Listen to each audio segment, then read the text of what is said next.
coming. My name's Gary. I'm going to give a presentation today, and we're going to have a discussion about disability, identity, and culture. So I just want to jump right into it with this icebreaker. What I want you to do is think about your name. It can be your full name, it can be just your first name, it can be your middle name or your last name.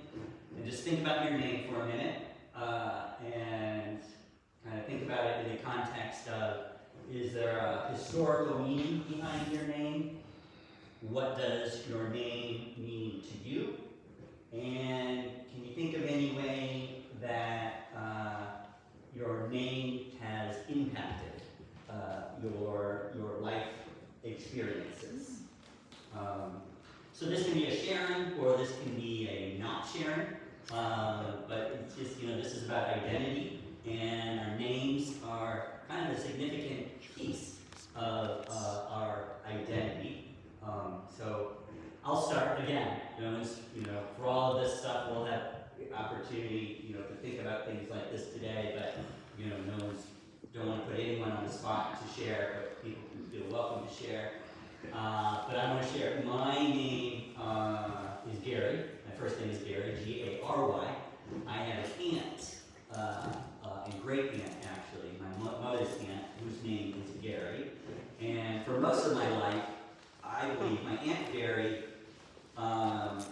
changed her name more than once in her life. And so Gary was not her first name.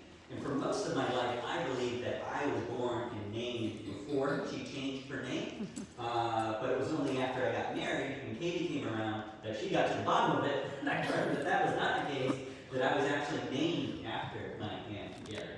And that kind of significantly changed the way I thought about my name. And it's kind of made me a little more, proud of my name and who I am in that context. So yeah. That's sweet. So I have two. The easy one is that Loughborough is such a long name. So it's always been an issue for me. Like in the early days of college where you filled out the little forms, often there weren't enough spaces for my name. And then in the digital world, having to type that name all the time is just really pain. All right, so that's always been a drum.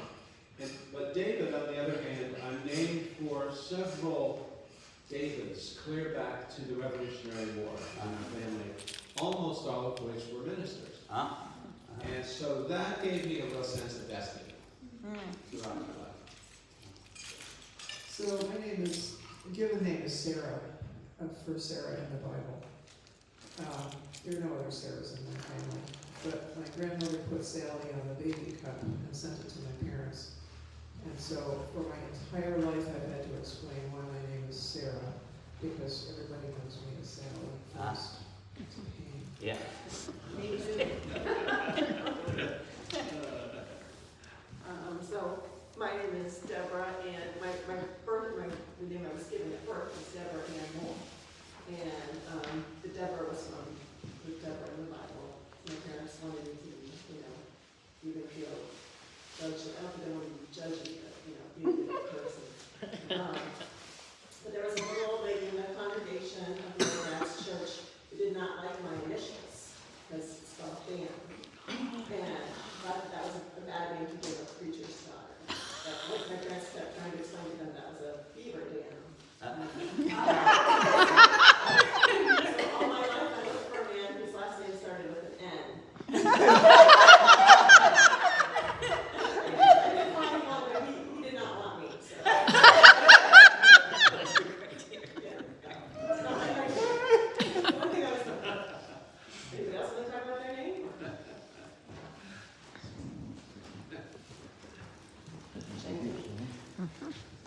Good morning. My first name is Jennifer, but I'm named after my great-grandma, whose full name was Jenny, spelled differently than mine, and my parents thought it would be fun to spell my first name Non-traditionally, which I thought as a kid always was so I couldn't get those souvenirs. Like, Oh, yeah. my sister got me. But I love being named for my great grandma. Anybody else? Nancy? Oh, Cleo.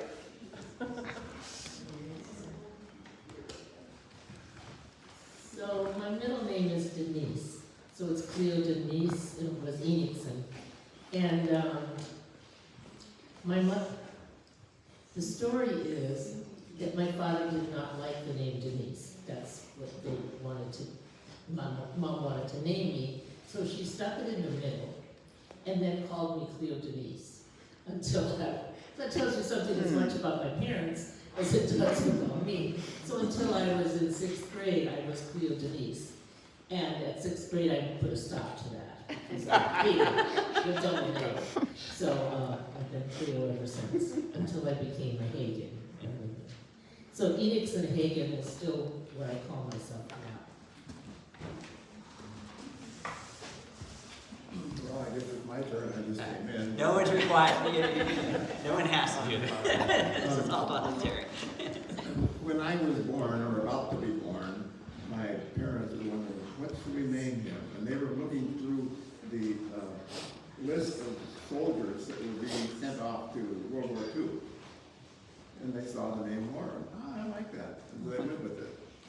And my last name, Hagen, is Scandinavian. I'm Scandinavian through and through. Hagen means gardener.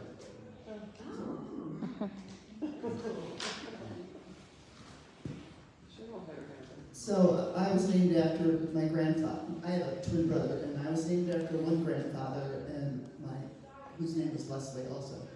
And my brother was named after the other grandfather, Joseph. And when I was little, everybody called my grandfather Les, and I did not like Les.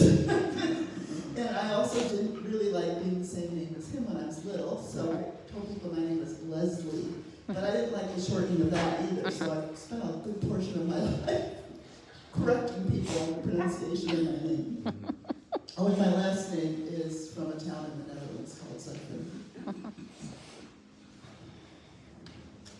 My first name is Cheryl, but in Pittsburgh they say Cheryl. So my middle name is Laverne, and I always thought that was like Bubbles Laverne, like a stripper or something. And I was named by my grandfather who was dying at the time, so they just decided to name me that because he said that's what my name should be, and I did. Awesome. Nancy. Pass it down, Nancy. I'm not getting up. There we go. My name is Nancy Ellen. And every other girl born in the late 40s was named Nancy.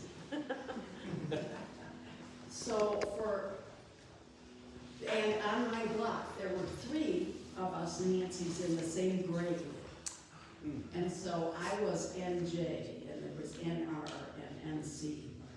I like my middle name because they spelled it ELLYN because they thought that looked more Welsh. And then my last name, Jones, every other person in Wales has the surname Jones, so I've been kind of vanilla, and then I married a Miller. Awesome. All right. Well, thank you everyone for sharing and participating in that. And welcome again, everyone. Again, my name is Gary Arnold. A little bit about me. Joan Katie, Matthew. I am in that family. Katie's my wife. Matthew is my son. This is a picture of us at my mother's 80th birthday party a couple of summers ago, and we're trying to do the warrior pose there in yoga, I think. My mother and father once, and they took a picture. They had a picture taken of themselves doing the warrior pose on top of the Grand Canyon, and they would send that out, and that became a piece of who they were. And so we recognized that on my mom's birthday. A little more about me. My job. I work for the state of Illinois, a small agency called the Illinois Council on Developmental Disabilities. It's just 9 people. It's an independent agency doing work in the developmental disability field, and I'm a program staff person there. I also do some local volunteer work. I'm the chair of the Oak Park Disability Access Commission. A while back now, I finished in 2017, but for 6 years, I served as the president of the board of Little People of America, and that kind of had a significant impact on my work and how I would go about my daily life for 6 years. All right, want to do this week? Call this either icebreaker number 2 or activity number 1. Again, think about this for a minute. Think about who you are, and think about how you identify yourself. And if you have something, think about something that's close to you, and maybe something you can call a way you identify, but something that by looking at you, somebody might not know right away unless you told them, or unless they knew you, that was a piece of your identity. And again, I'll start to kick it off. I have lived since 1992 in Illinois, in the Chicagoland area. So I've lived more for most of my life in Illinois than anywhere else. But I still think of myself as a Wisconsin. I love Illinois, but I grew up in Wisconsin, and I feel very strongly that is a piece of my identity, probably because my brothers, both my brothers and my mom still live there. I go back there often, and it's where I grew up, so I feel very strongly that as a piece of my identity. And again, people welcome to share, no one's required to share, but if anyone wants to share a piece of your identity that we might not be able to tell just by looking at you. Okay. All right, I'm gonna come up here. So we are together. Yeah. Gary, will you dance with me? Oh my God, no.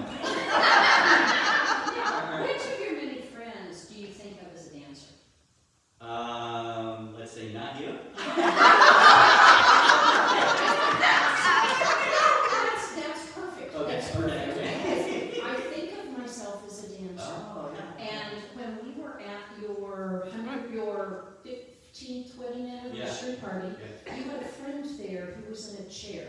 Yes. And Chris Lenzo. I looked at that person and I said, shall we dance? Yeah. Because it was the spirit of dancing that I don't yet exude, but in my heart, I'm a dancer. Awesome. Who might be next?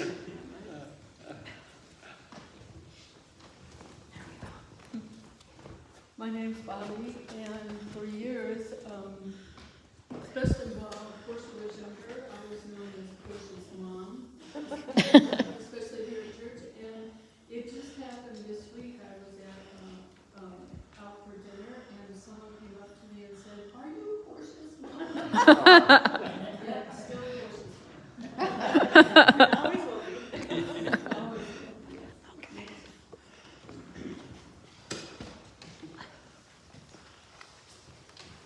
Well, when in first grade we started writing, I wrote right to left, inside out, and backwards. And of course, in those days, they didn't recognize learning disabilities, but I am dyslexic and had, or still have, I'm sure, ADHD. And so school was not a happy place for me because I mean, how the teacher could think at the age of 6, I could know how to write correctly and intentionally write inside out and backwards. I'll never know. I wasn't that bright. But I learned that music and art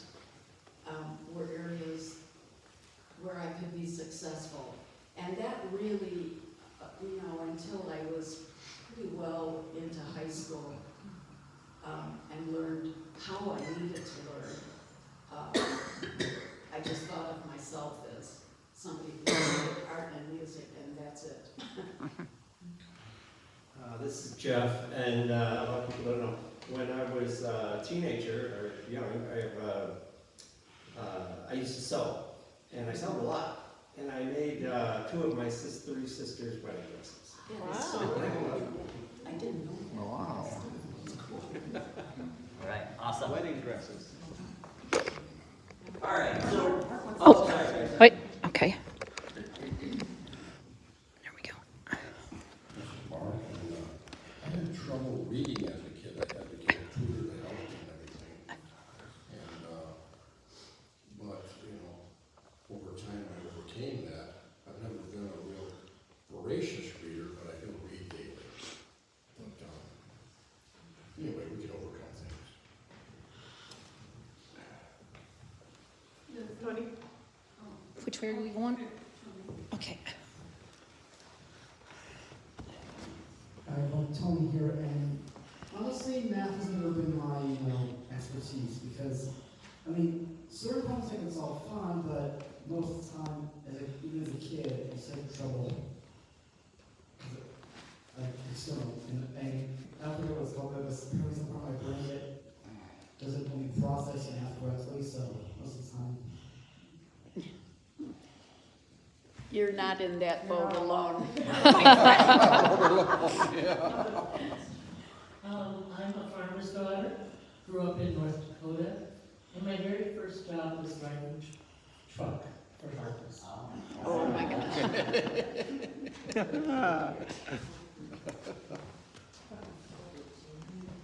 All right, great. Thank you, everyone, again, for sharing. Before we get into, we're here today to talk specifically about disability identity and culture. But before we did that, I wanted to just put it out there.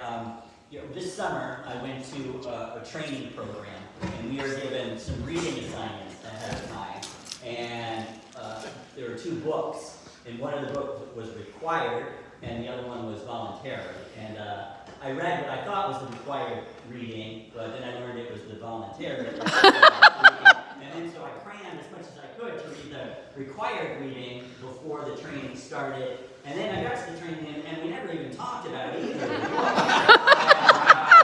And I noticed last week when I was here, you didn't talk about the book. And I'm like, hey, what do I need to read ahead of time? Well, you can read these 2 chapters, but you don't really need to.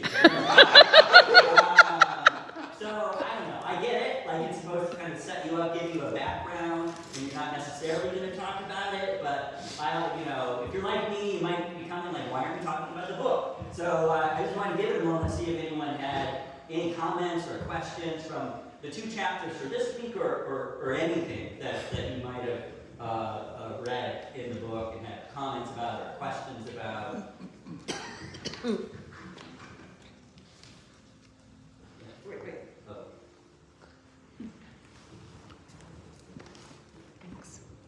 Well, I like the way the book is laid out, just with, there's the chapter and the information you get, but there's very specific ideas for what to do, or very specific kinds of things to remember, and I like that format.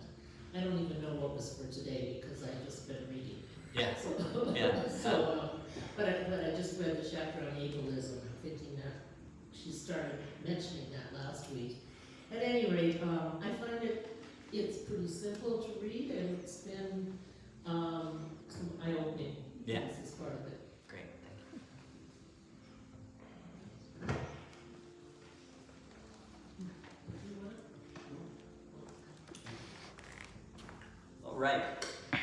All right. So we're here today to talk about disability identity and culture.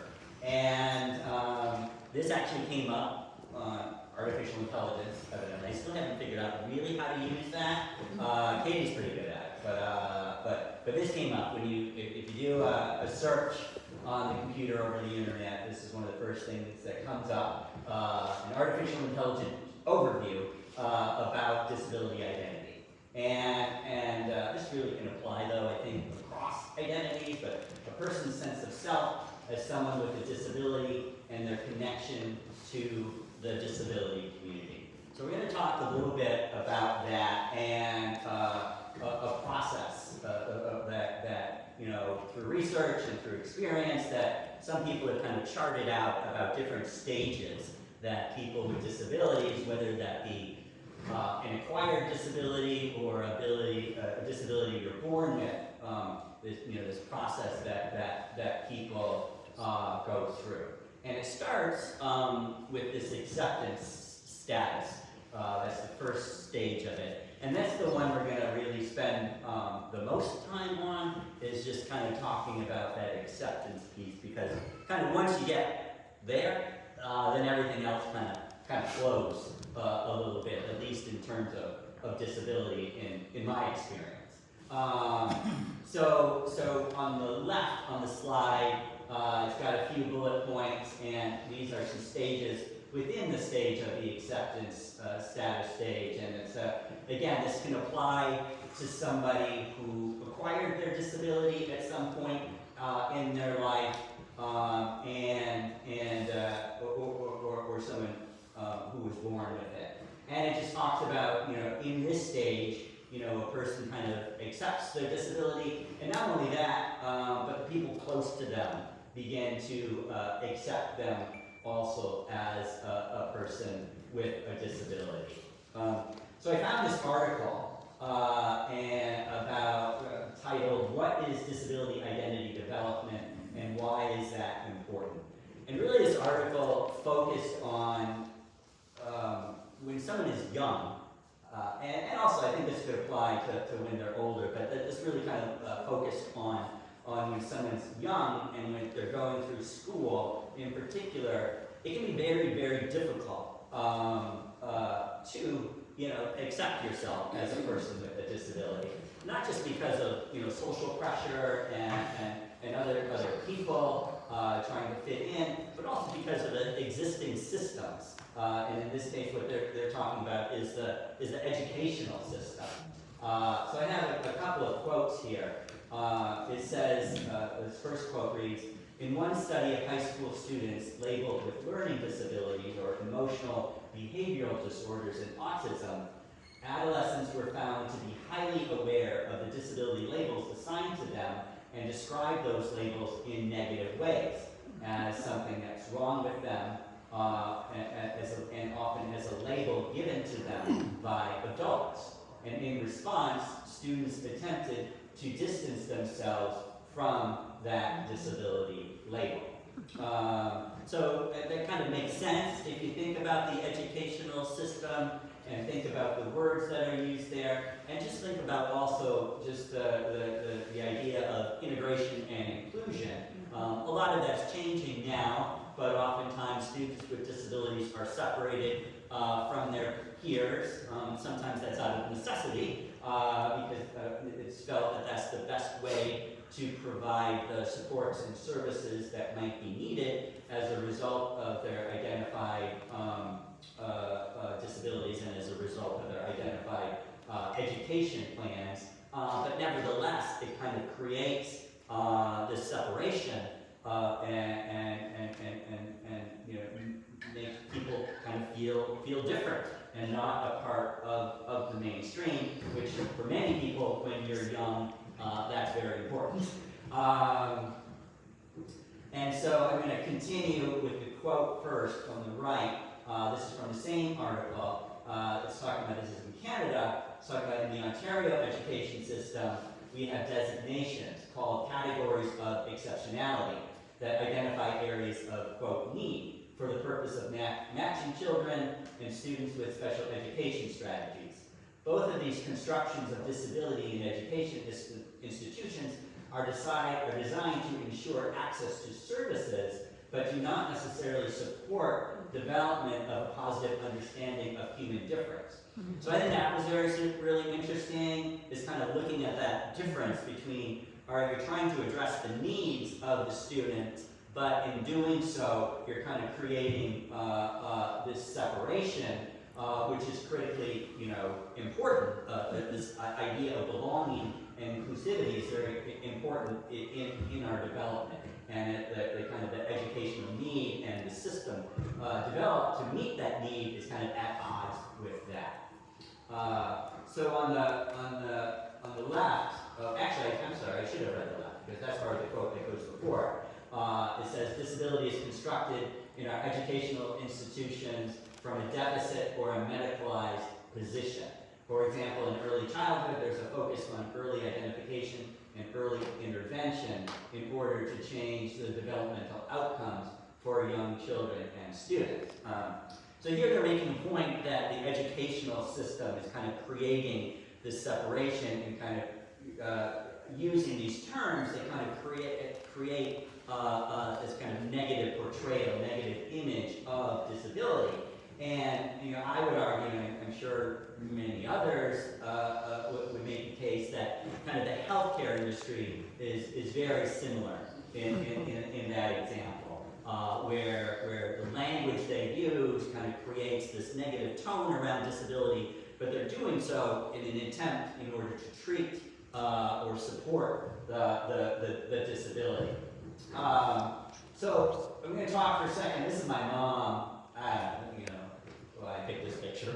But it's my mom at a Little People of America conference several years. This is 2019. She showed up before Katie and I and Matthew got there. But that's my mom at a Little People of America conference in California with a good friend of mine, Mark Povinelli, who served as president just after I did, and that's his son Keaton on the other side of my mom. And I just want to put a picture like that in there though, because Little People of America is like, for many people with dwarfism, is like a very important tool on someone's journey toward acceptance. And once you reach that acceptance, if you're able to get there, the Little People of America is a resource and a community where people are able to find their footing and really kind of find what they need to thrive and pursue the things that they're interested in.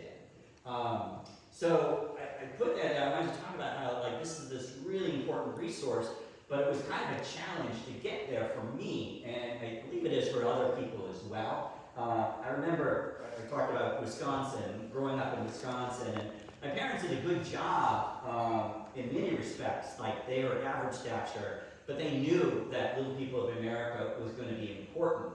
And so at a very young age, we started doing kind of local events. But one of my earliest memories of going to a local event, we went somewhere near Milwaukee to this family's house, and recently a story on a local news station had been done about Little People of America and about dwarfism. And during the course of the story, the mother of a peer of mine, I probably was like 9 or 10 at the time, so the mother of a young person was being interviewed by the reporter, and she was talking about dwarfism.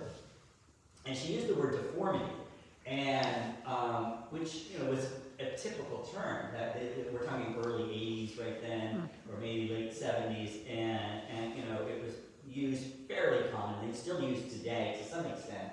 But I remember having a very, very difficult time with that term. And then I remember after, the reporter was there at this event, the family was there. I think it was at that family's house who was interviewed for the story.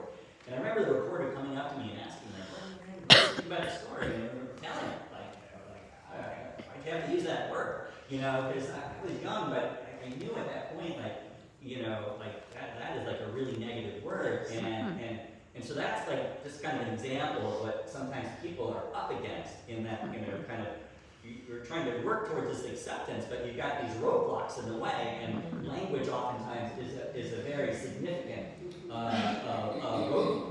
And the other thing, I had this quote here. I feel bad every time I talk about this because my dad is the one who actually said that.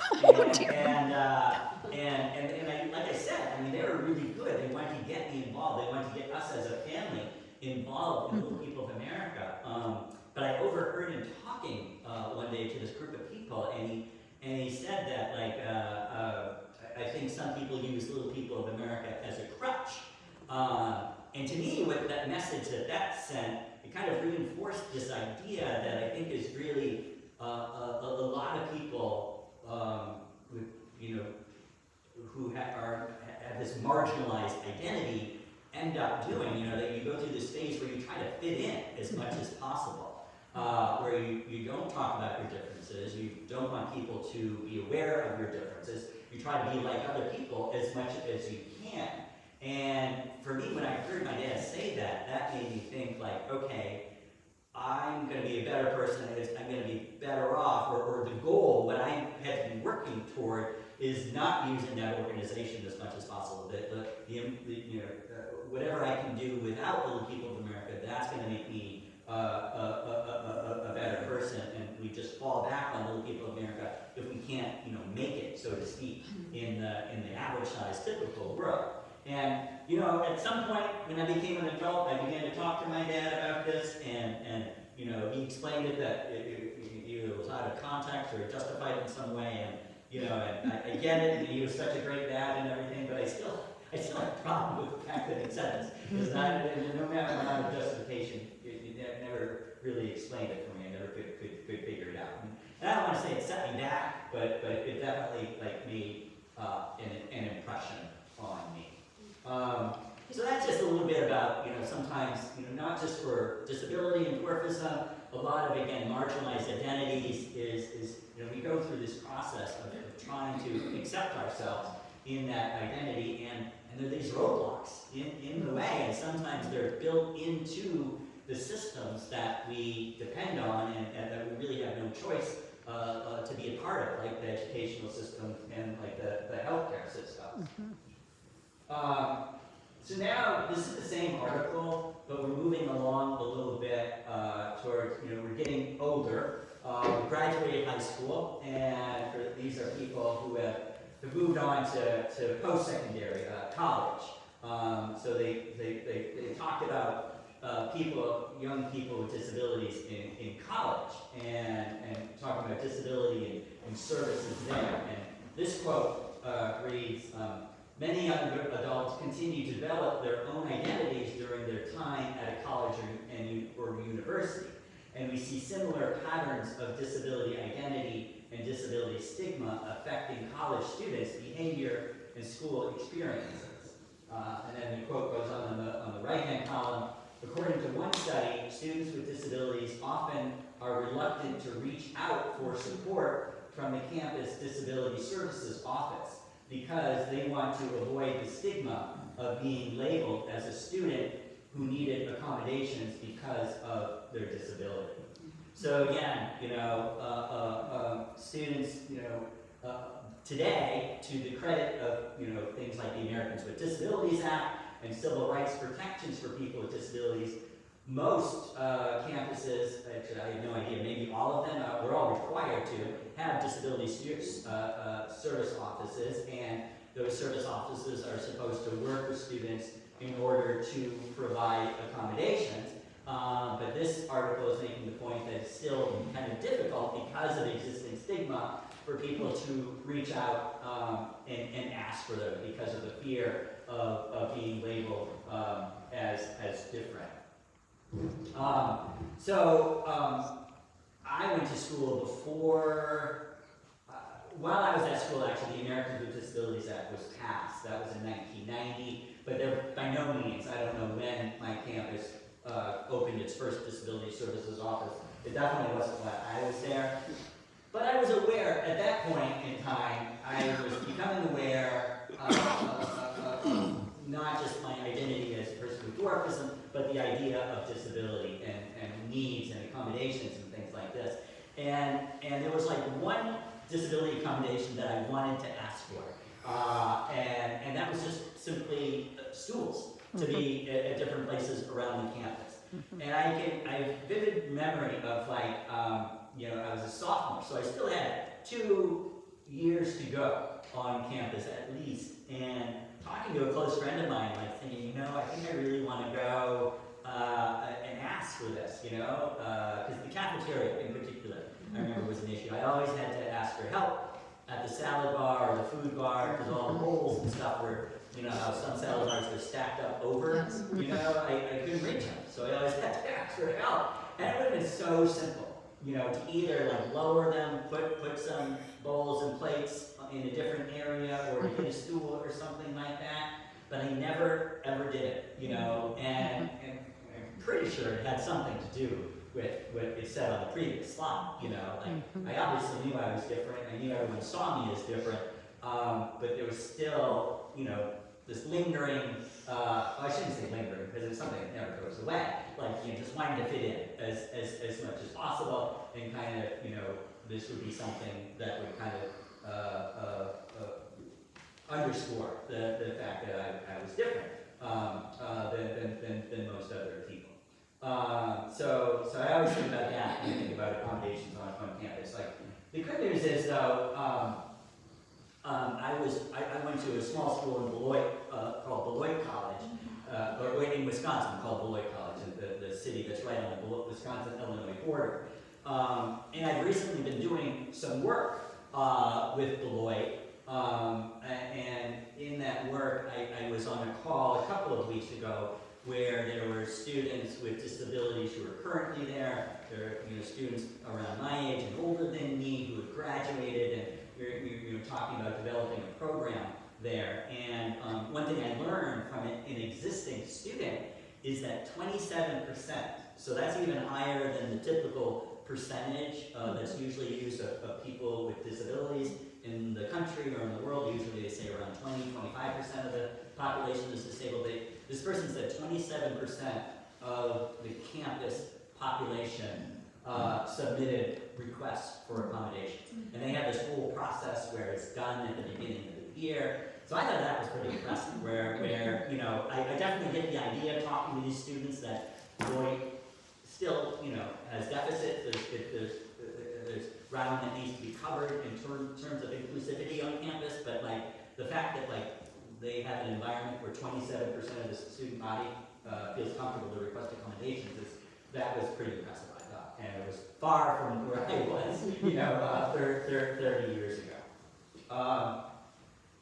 So we talked about that acceptance status and the other stages that it goes through. We're not going to talk about these as much, but from acceptance it goes to, you know, relationship status, and that's where, you know, you kind of you develop this identity. You're kind of good with who you are as a person who identifies that way. Others close to you are good with that identity.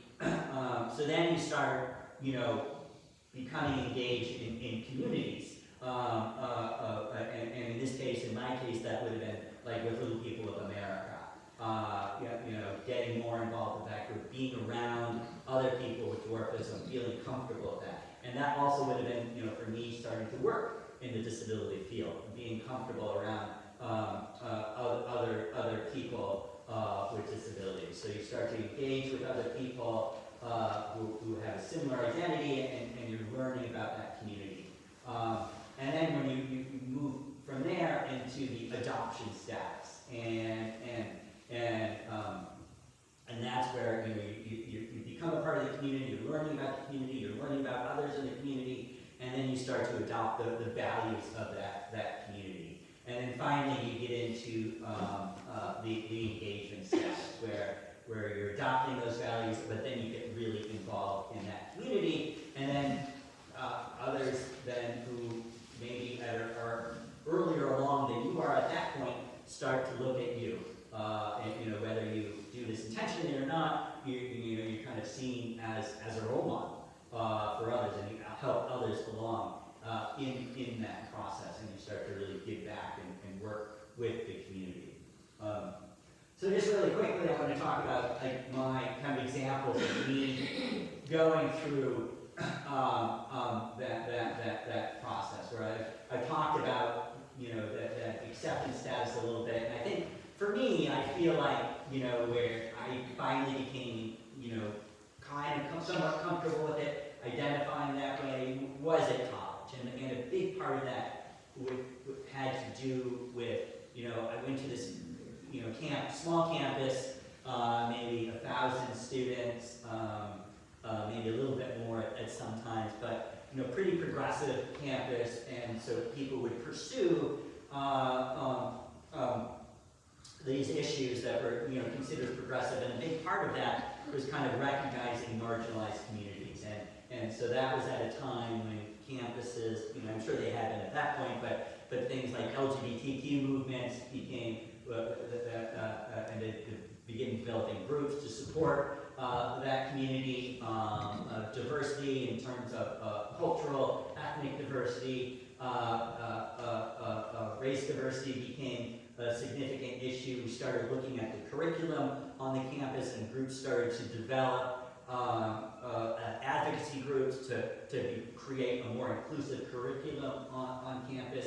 And I became kind of marginally involved in those groups, and a significant piece of it was like agree with the issues on an intellectual level, but I also kind of identified, or I kind of related to the idea of the marginalization. But all this time I had reached this acceptance piece, but I was also looking for that more close identity connection, because there was no disability group on campus at that time, and there certainly were no other little people on campus. And so that it was about halfway, maybe 2/3 of the way through my college experience where I started to recognize my parents had taken me, I mentioned, as a young boy to events, but then I went through this period, which is very common among people who grow up in families where there aren't any other little people, where they kind of shut it out and think like, I gotta make it on my own,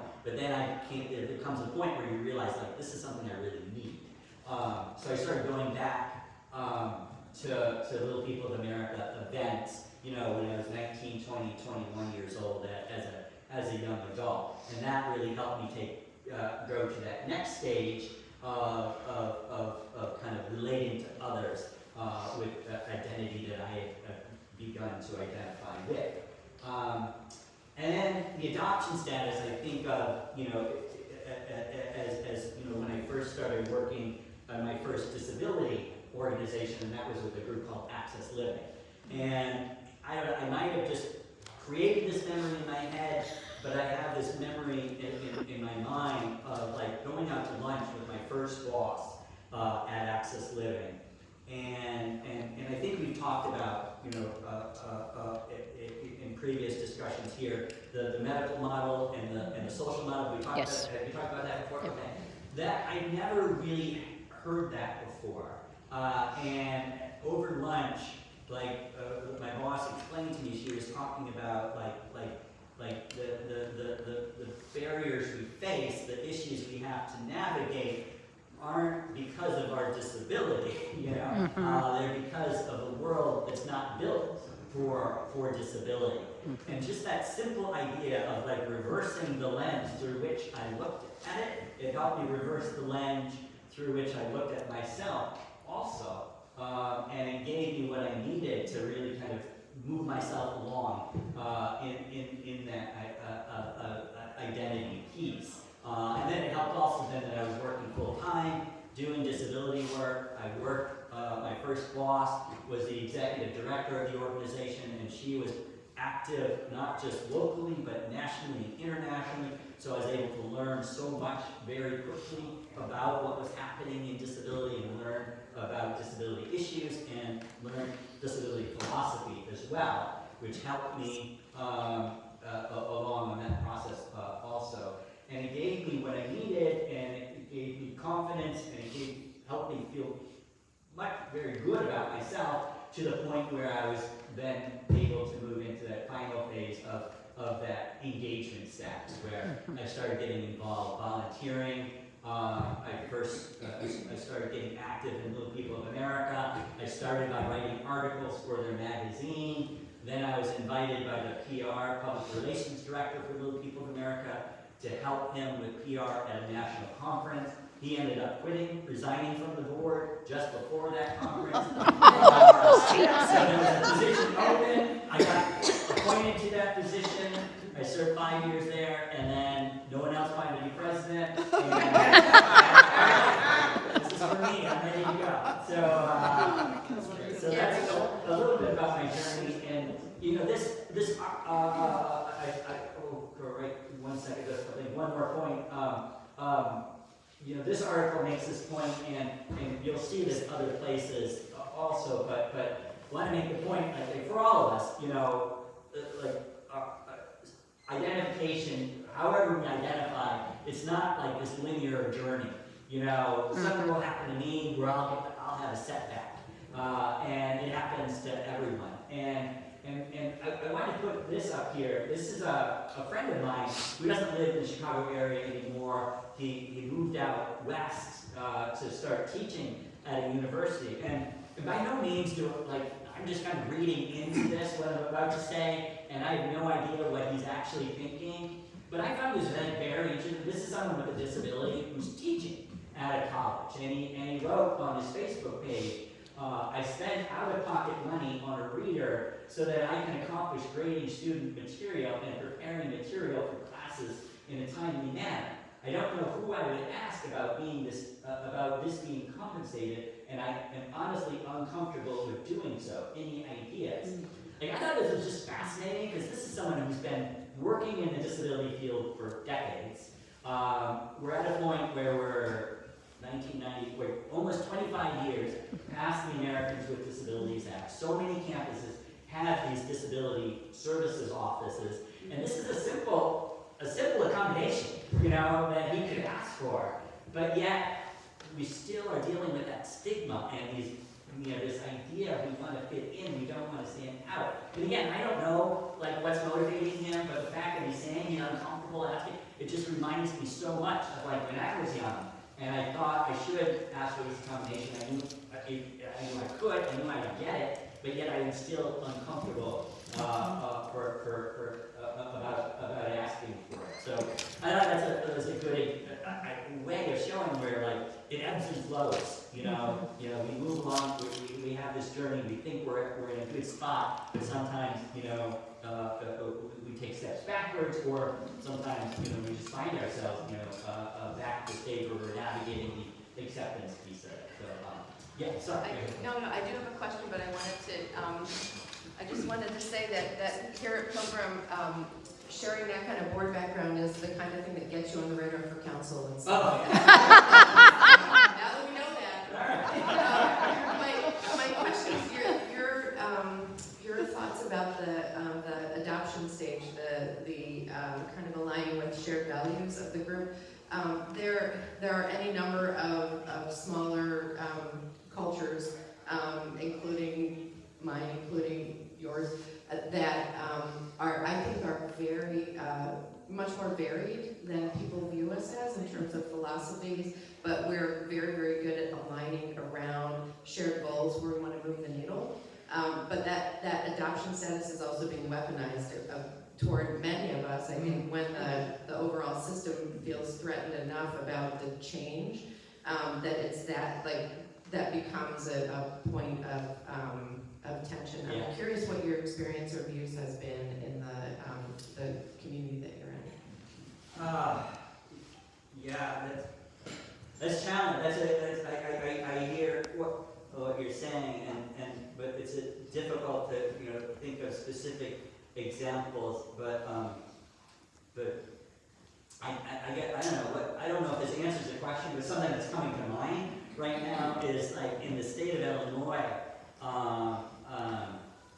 There's a piece of legislation before the state legislature right now called Dignity in Pay. And like years ago, the national government adopted this practice that made it legal to pay people with disabilities sub-minimum wage. And that exists today, even today. Some states individually have eliminated it, but in Illinois it hasn't happened yet. And there are still organizations out there that have this exception certificate from the federal government where they're able to take on contracts and hire people with disabilities and pay them less than minimum wage, and sometimes it's significantly less. And in Illinois, there's this coalition that was built to try to eliminate it, to pass this legislation that would phase out sub-minimum wage. and it finally got close during the spring session. It was passed by the House, and one of the ways it happened was by different disparate groups adopting these shared values, to recognizing that, you know, fundamentally, philosophically, there's something wrong with it being legal to pay people with disabilities less than minimum wage. And so built this coalition stronger than ever before, and that was able to bring this legislation further along than ever before by getting it past the House. And now we're in the veto session, and in the veto session you need a supermajority of the Senate in order to pass it. But the governor's office is on board with that, and they're the ones doing most of the negotiation lobbying work, and they know they have the vote of the 36 senators. And last Wednesday, it was scheduled to go before the executive committee, and we thought, okay, this is it. It's going to fly through there, it's going to go to the floor, and we're going to get it passed. But somebody went to our Senate President, Don Arnold, and got him to take it off that agenda. And it was, I mean, this is my best way of answering, you know, giving an example of kind of weaponizing, using this kind of stigma around people, especially people with high support needs, saying, what are they going to do? You take this away, you take the sheltered workshop, this activity, and actually this legislation isn't taking away sheltered workshops. What it's doing is making it illegal to pay people something in a way. But people are making the argument, is like, what are they going to do now? You're taking the one thing away, you know, which shows a very stereotypical lens of looking at people with disability. It shows a very stereotypical lens of looking at employment in people with disabilities, but yet it's still very powerful. And they were able to pull it. And the executive committee meets again on Wednesday, and we're hoping it's not pulled. It's on the agenda again. We're hoping it's not pulled this time, but frankly, you know, just the way things are going, I'm not really hopeful. You know, so. But that's an example of like disparate groups coming together, building this coalition, but yet still, you know, the stigma being weaponized. My question is, how can people that aren't disabled, or I don't really know how to say it, support or, you know, grow things up? Or, That's a great question, and I think this one reason the etiquette, you know, or the demystifying disability is a pretty good book, because I think Emily Landau ends a lot of the chapters like, well, here's what not to do, here's what you can do, and I think that the best thing to do is to listen, and all people with disabilities are going to be different, so it might be confusing and frustrating sometimes because you might get different messages from different people, but it's important to take guidance from, you know, either the group you're working with or allying with, or the individuals you're allying with.